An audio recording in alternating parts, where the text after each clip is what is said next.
তো এখন সুতা লাগাতে হবে, সুতাটা কেটে গেল, ঠিক আছে। তো ময়লা প্রচুর ময়লা, প্রচুর ময়লা, সুতা ছিঁড়ে গেছে।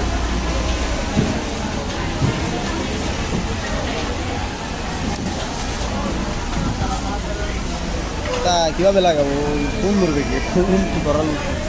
এই আপনার কাছে, এই আপনার কাছে ওই যে পাশে আমার পার্টনার, ওরও সুতা কেটে গেছে, ঠিক আছে। দুজনে একসাথে সুতা কাটছে, মানে কি বলবো, অবস্থা খুব ভয়াবহ।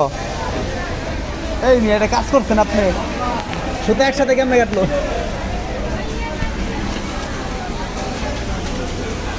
আর সুতা কেমনে লাগাবো এখন?